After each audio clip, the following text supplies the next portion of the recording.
The chairman warns staff may also miss out on their famous bonus. The British Retail Consortium says 2019 was the worst year on record for retailers. And we're joined on the programme by Kate Hardcastle, the retail analyst.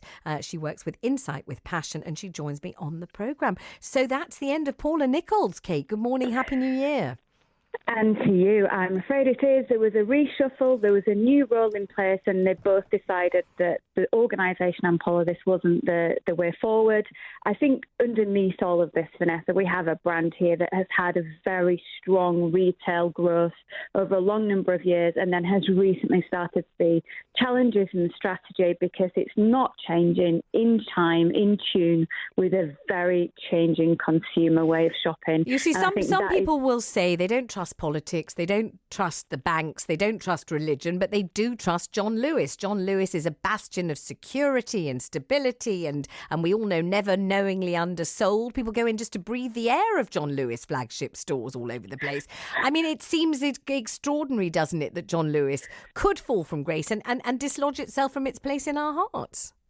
So if you had a look at a couple of things that were going on for John Lewis, I think the never knowingly undersold is a very reassuring promise to customers. But when you've got the rest of retail on a perpetual downfall of discount, you are always going to have a lower price than anyone feels comfortable with. And they are expected to price match on those items. That's a heavy responsibility to take on for an organisation that then wants to create new fashion strategies, brought in a lot of own brand fashion, which is a very challenging thing to do in a marketplace where it's already oversaturated with so much fashion, and indeed that consumers themselves are on the wane in terms of how much they're buying anyway.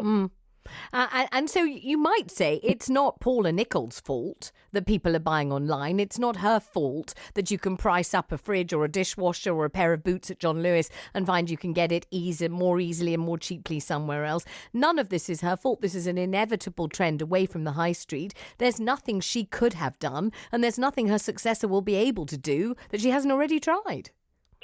People often question the large, big salaries to me because, as you know and I know, having worked on the shop floors, we know that the frontline retail is a very difficult job. It's very physical, lots of interaction with the customer. And for me, that's where the magic happens. And people who are often on the front line on the shop floor don't have the luscious salaries, don't have those big 6- and 7-figure bonuses. And therefore, people ask me to justify it. And I'll say a good leader can justify it because they will direct, they will strategize, they will lead, they will see the future, they will build a business relevant for the future. And whether you want to post that issue at the current Paula's door, you want to think about the strategy that ran before that, that business is just not weathered, not prepared for a very difficult time ahead. We've got consumers who are completely fickle in terms of the brands they're buying for. They would like to buy from brands that are reassuring, but actually they will chase the price if the quality, if the service isn't good enough. If you withdraw the customer service elements from the shop floor because you're trying to save money, guess what? People won't like that either. You've got to manage stock. You've got to manage an online business, an offline business. These are not easy times for retailers that used to open the shop doors at 9 o'clock and close them at 5:30. But this is why you get paid the big bucks. So what would you do if they put you in charge of John Lewis? If they said, right, it's not Paula Nicholls, but we've heard that Kate Hardcastle on BBC Radio London. She's terrific. She knows exactly what she's talking about. She lives, eats and breathes this stuff. She has had time on the shop floor. She knows what she's doing and her onions. Let's get her in. Now, what would you be able to do to stop the slide?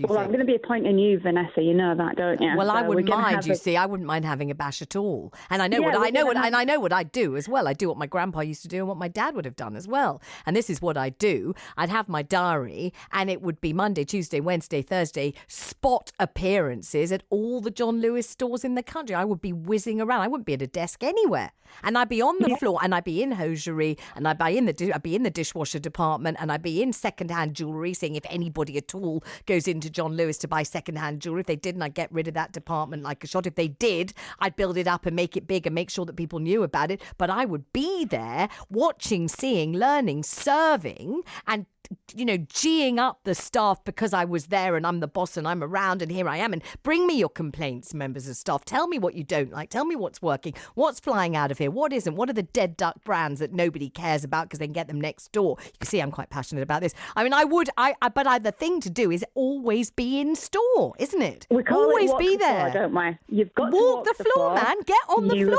floor, and also ask for stuff and see whether they tell you we haven't got it. Get it online. And if they say that, start exploding all over the floor and change. I mean, that's what to do, isn't it? My biggest point in retail is very simple, Vanessa. I always say 2 ears, 1 mouth using that order. Exactly. And that is simply where it starts. You have got to listen. You can't just second guess. Yes, listen to the strategies. I'm again this weekend at a big event. We're talking about AI, so artificial intelligence, that its role in retail, digital technology. You can't just implement this if the customers don't want it, feel the benefit out, I'm ready for it. You've got to see, do you need 4 cafes? Are they that different? Yeah, that cafe thing. What is that about? Right. What is it about that they keep opening all these different cafes in stores? And you think, well, I might want a cup of coffee. I might not, but I'm not here for coffee. I'm here to buy stuff. That's what I want to do, not eat. Food and beverage works really well in retail, but the fact is we've also have a surge of new offers in food and beverage. So guess what? We've got more choice there too. Yeah. It is really changing times, and the fact is you need businesses that can grow and move fast with those times whilst absolutely placating and adoring your existing customer base. And I'm afraid a lot of the brands are shooting down the middle. They're not appealing to their existing customers. They're not attracting the new customers, and they find themselves in these very challenging pickles. And don't you think one of the things they need to do is put the looks together? So you've got, for example, I mean, I was in Marks and Spencer's I wasn't intending to shop, although I did buy something to my amazement yesterday in the lingerie department, but nevertheless, that's probably too much information. But I was there and I thought, and there are these lovely pictures of Rosie Huntington-Whiteley looking absolutely magnificent, reclining on a chaise longue in, not very much underwear. And you think, wouldn't it be great if she were to make an appearance and you could see her, A, put the stuff together, B, have a chat with people. There are all sorts of ways of making it a bit special, aren't there? 5 things that are going to be about in the future: experience and event, expertise and knowledge on the floor, not being as general, so not having to do all the things for all the people, just really getting specialist on certain areas, making sure that if you actually drive people into store, you make good use of the humans that are there. Make sure that if you're doing a bra fitting service, it's the best of the best. People feel good about it. And guess what? This is the biggest thing, Vanessa, and I've been desperate to talk to you about this. Go on. I went round those stores at Christmas, and I only saw one execution of any retailer, and this isn't a retailer that's doing badly at all, in working out how they could draw that customer back in January, February, some of the hardest times in retail. Yeah, what did you see? No one. So IKEA have an offer where you can get your Christmas tree for £29, but basically you got a 20 quid voucher to use in January, February. So you're getting a Christmas tree, you're getting value, and guess what? They're drawing you back in at some of the hardest times. Those brands who haven't seen footfall for months, guess what? There wasn't any concentration on, okay, now we've actually got you in this store. How are we going to get you back? How are we going to build a relationship with you? How are we going to engage with you? And that just breaks my heart.